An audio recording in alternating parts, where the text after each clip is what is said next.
안녕하세요. 한국지방행정연구원 이원도입니다. 오늘 저는 인구감소 지역 생활인구의 올바른 이해라는 제목으로 인구감소 지역 생활인구의 특성과 여러 가지 시사점에 대해서 말씀드리고자 합니다. 인구감소 지역 생활인구를 말씀드리기 앞서 먼저 지역 인구감소 위기의 심각성에 대해서 말씀드리겠습니다. 국가적으로 총 인구가 감소하게 되면 인구 총량 문제가 발생하게 됩니다. 이는 생산 인구가 감소하고 학력 인구가 감소하고 초고령화 사회 진입에 따라서 여러 가지 구조적인 변화라든가 총체적인 변화, 충격들이 사회 전반에 발생하게 됩니다. 그렇다면 이런 국가적인 총 인구 감소가 지역에는 그대로 전달되는 것뿐만 아니라 원래 가지고 있었던 지역 간 인구 불균형 문제가 조금 더 심화돼서 지역은 이중고를 겪게 되겠습니다. 따라서 지역 인구 감소 위기가 왜 심각하냐면은 국가적 총 인구 감소와 함께 지역이 원래 갖고 있었던 심각한 지역 불균형 문제가 조금 더 부각되기 때문입니다. 그렇기 때문에 지역의 인구 감소 위기는 단순히 인구가 감소한다는 것뿐만 아니라 지역이 사라질 수도 있고 지역의 유기체로서 역량이 감소해서 다시 회복하지 못한다는 문제점도 있습니다. 그렇다면 이런 심각한 지역 인구 감소 위기를 어떻게 대응할 것인가가 굉장히 지금은 중요하다고 할 수 있겠습니다. 이를 대응하기 위한 가장 중요한 것은 지역의 현황을 파악하는 것입니다. 지역별로 다른 인구 위기가 어디인지를 확인하는 것이 가장 중요하겠다고 하겠습니다. 또한 이를 해결하기 위해서는 맞춤형 인구 위기 대응 방안을 마련하고 장기적으로 인구 감소의 트렌드가 변화하지 않을 수 있기 때문에 적응할 수 있는 방안을 마련하는 것이 중요하겠습니다.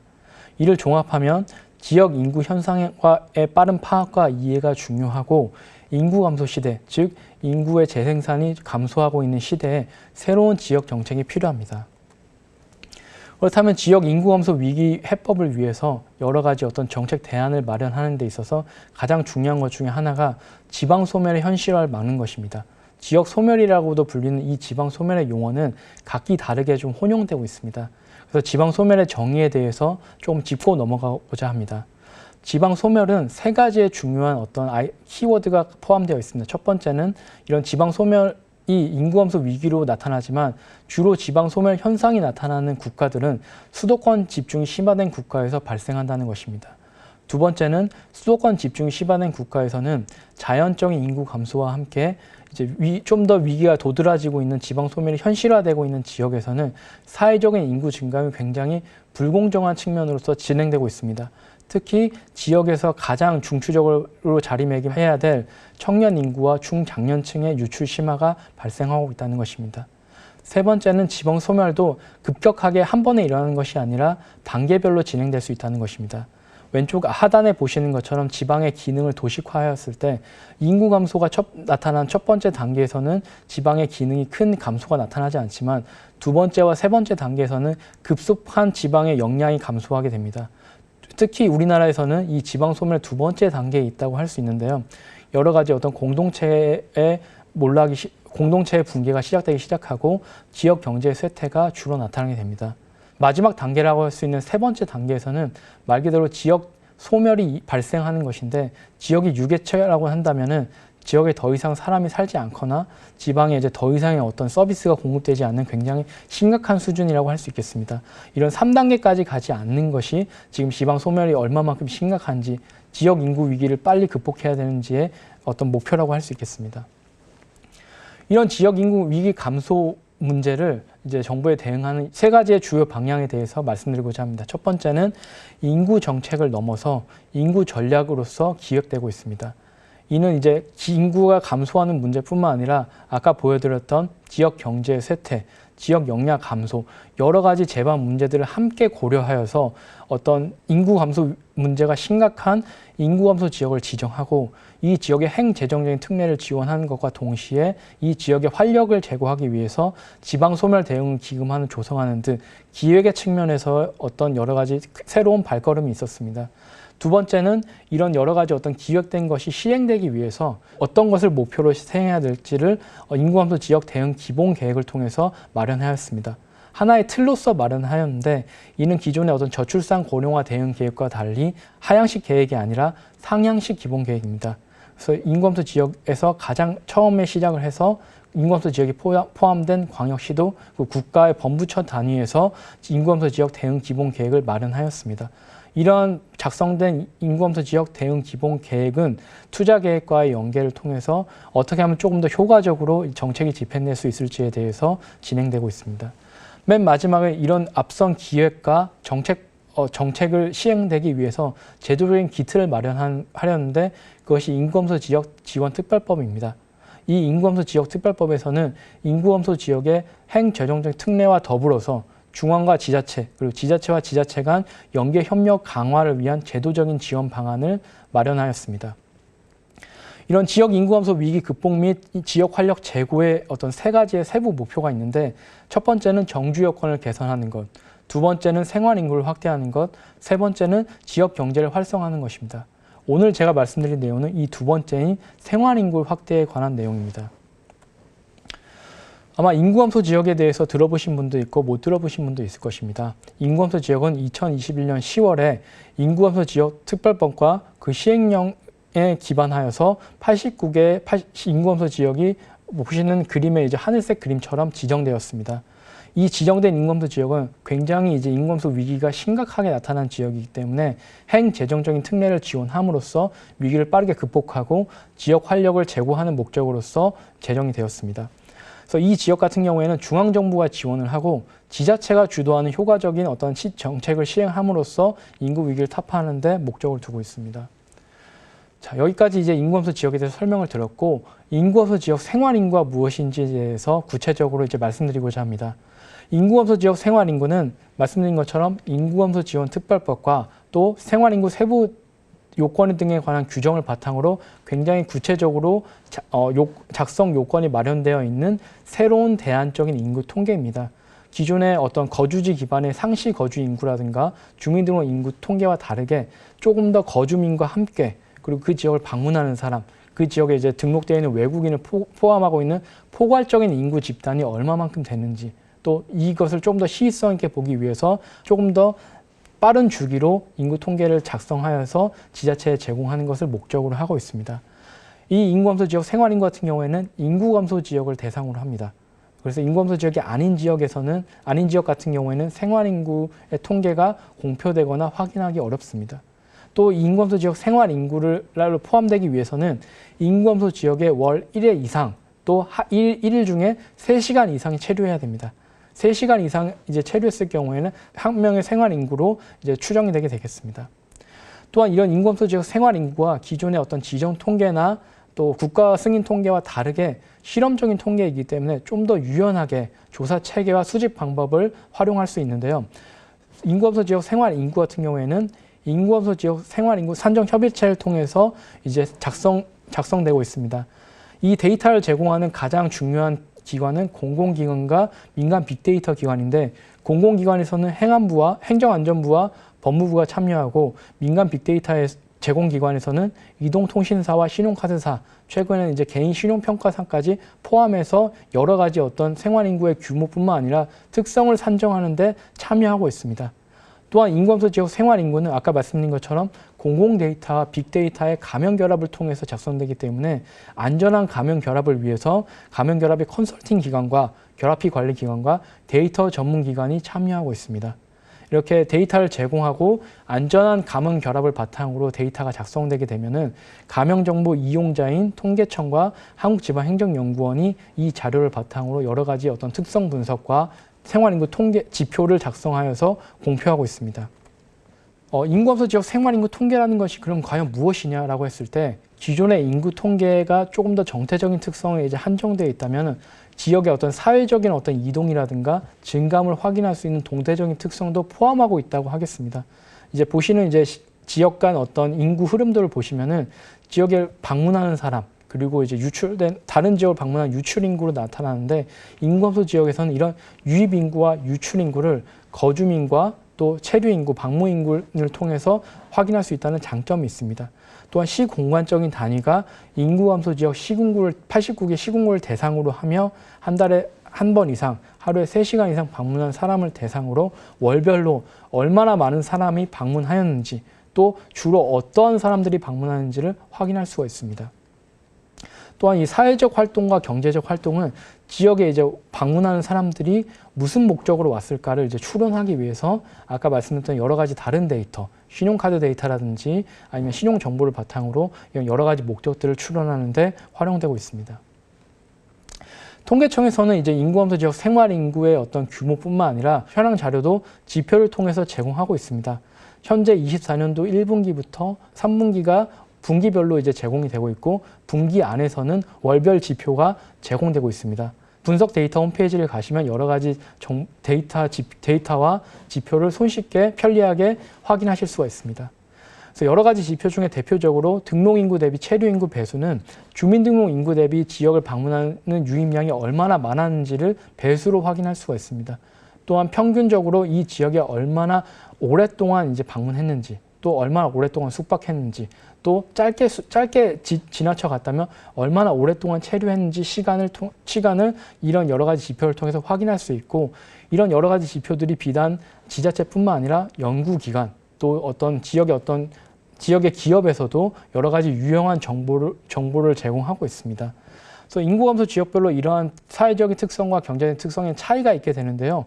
이제 왼쪽 하단의 그림을 보시는 것처럼 지역별로 이제 등록인구 대비 체류인구가 어느 지역에 많았냐를 보실 때 6월 같은 경우에는 양양이라든가 가평, 고성과 같이 주요 대표적인 관광지역의 체류인구 배수가 굉장히 높았습니다. 또 오른쪽에 업종별 매출액 비중을 보게 된다면 이제 전북의 인구감소 지역의 업종별 매출액 비중을 보게 된다면 음식점과 또 종합소매, 숙박업에서 매출이 많았음을 확인할 수가 있습니다. 다음으로 오늘 저는 인구감소 지역 생활인구 세 가지의 특성을 주로 이제 말씀드리고자 합니다. 첫 번째 인구감소 지역 특성이 갖고 있는 특성은 시공간적인 변동성입니다. 이는 이제 일주일 단위로 이제 내부 자료를 통해서 인구감소 지역의 생활인구 유입량이 얼마만큼 변했는지를 이제 그래프를 통해서 봤을 때 크게 네 가지의 특징적인 유형으로 구분이 될 수 있었습니다. 그룹 1과 그룹 3은 계절 특성이 굉장히 강했습니다. 그룹 1 같은 경우에는 주요 겨울 관광지인 강원도 태백과 평창, 정선, 화천, 그리고 전북 무주가 포함되었는데요. 보시는 것처럼 2월과 3월에 생활인구 규모가 가장 많았습니다. 이와 반대로 그룹 3 같은 경우에는 이제 상축객 방문이 많은 전남 구례라든가 경남 하동에서는 3월부터 5월까지 굉장히 첨두가 나타났습니다. 그룹 2와 그룹 4 같은 경우는 이제 다른 이제 인구감소 지역인데요. 보시는 것처럼 이 지역에서는 이제 설 연휴에서 가장 첨두가 나타나고 이제 계절이 풀리면서 조금씩 다른 지역으로에서의 방문객들이 증가하는 것을 확인하실 수가 있습니다. 이런 어떤 시간적인 흐름에 따라서 인구감소 지역 생활 인구의 어떤 방문객 수는 변화하게 되는데 이렇게 방문객 수가 변화하는 것은 저는 일상생활을 반영하였기 때문이라고 생각합니다. 통계청에서는 생활 시간 조사라는 것을 통해서 시간 10분 단위별로 사람들의 어떤 활동들이 무슨 활동을 했는지를 이제 기록하는 어떤 조사가 있습니다. 시간대별로 살펴보게 된다면 보시는 것처럼 주간 시간에서는 일과 또 어떤 다른 활동을 위해서 이동하는 시간, 또 여가 활동, 또 돌봄 활동 이런 부분에 어떤 비중이 높았다면 야간 시간에서 이제 일을 마치고 돌아왔을 때 어떤 개인 정비 또 여간, 개인으로 우선순위가 바뀐 걸 확인할 수가 있습니다. 이렇게 개인의 활동 우선순위가 바뀌었다는 것은 그 활동이 일어나고 있는 목적지의 어떤 선호도도 바뀌어지게 되고 그에 따라서 일상생활 등 거주지뿐만 아니라 주로 이런 활동이 발생하고 있는 목적지에 얼마나 많은 사람들이 방문했는지 또 어떤 사람이 방문했는지를 확인하는 것이 조금 더 자세한 인구 통계라고 할 수 있습니다. 기존의 인구 통계는 어떤 지역을 바탕으로 어떤 인구 통계가 작성이 됩니다. 그래서 지역에 얼마나 많은 인구가 있고 65세 이상 인구가 있으니까 고령화율은 어떻게 되고 이게 한 가지 거주지 기반으로 작성된 통계들이 거주지뿐만 아니라 거주지에서 얼마나 이제 유출되었는지 또 인구감소 지역 목적지로 얼마나만큼 유입되었는지 2차원적인 흐름량을 통해서 확인하실 수가 있습니다.